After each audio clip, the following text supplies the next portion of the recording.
Bon, si vous êtes ici, c'est que vous déclarez vos droits d'auteur en bénéfices non commerciaux, qu'on appelle BNC. Donc, comme on l'a vu dans la vidéo précédente, ça veut dire que vos droits d'auteur ne vous sont pas versés par un tiers, ou alors que vous avez choisi d'être en BNC. Jusque-là, on est bon? Bien. Maintenant, on va découvrir comment ça se passe concrètement pour déclarer ses droits d'auteur en BNC. Les revenus artistiques autres que les droits d'auteur sont par nature des BNC et doivent en principe être déclarés comme tels. Bref, commençons. Déjà, il faut savoir que si vous avez choisi de déclarer en BNC, vous vous engagez pour 3 ans. Vous ne pourrez plus changer de statut fiscal pendant ce laps de temps. Ensuite, toujours si c'est un choix, vous devez en informer par écrit l'administration fiscale. Pour ça, vous devez remplir dans le cadre information de votre déclaration d'impôt 2042, c'est celle de tout le monde, j'opte pour l'imposition de mes droits d'auteur dans le régime BNC. C'est la phrase type. Enfin, sachez que le choix de déclarer en BNC modifie le mode de calcul et le paiement de vos cotisations sociales. Si vous voulez plus d'infos là-dessus, je vous invite à consulter cette fiche, juste ici. Être en BNC implique des obligations. Et là, c'est pour tout le monde, que vous ayez choisi le BNC ou qu'il vous soit imposé. Vous devez avoir un numéro de SIRET.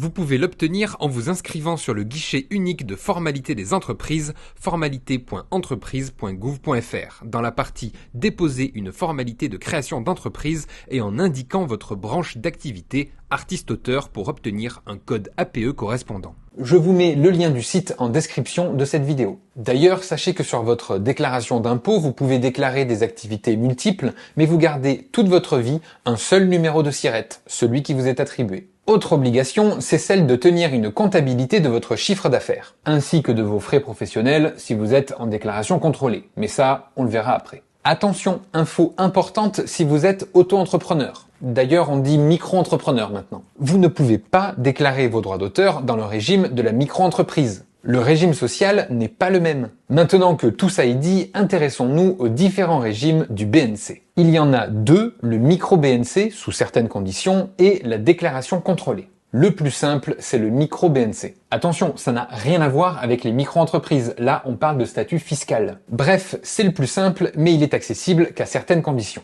Il faut que sur au moins une des 2 années précédentes, vos revenus soient inférieurs à 77 700 €. Je vous mets un tableau pour mieux comprendre et je vous invite à faire pause pour mieux regarder tout ça. Voilà, allez-y. Par contre, attention, si vous déclarez d'autres revenus que vos droits d'auteur en BNC, par exemple des honoraires, du droit voisin d'artiste-interprète, bref, des revenus d'autres activités, sachez que ça se cumule aux droits d'auteur, donc vous faites le cumul de tout pour savoir si vous ne dépassez pas le seuil. Et pour avoir plus d'informations, je vous invite à découvrir cette fiche. Ensuite, en micro-BNC, vous devez pouvoir justifier de votre chiffre d'affaires et donc tenir une comptabilité simplifiée. Pour ce qui est de la déclaration d'impôt, on parle toujours que du micro-BNC. Vous devez déclarer le brut hors taxe et vous êtes imposé sur le bénéfice égal à 66% de ce montant. Ou alors, dites-vous que vous avez un abattement de 34%. C'est la même chose, juste dans l'autre sens. Attention, vous ne pouvez pas déduire vos cotisations sociales, elles sont comprises dans l'abattement. Quand vous faites votre déclaration d'impôt, il faut cocher dans Revenus et plus-value des professionnels non salariés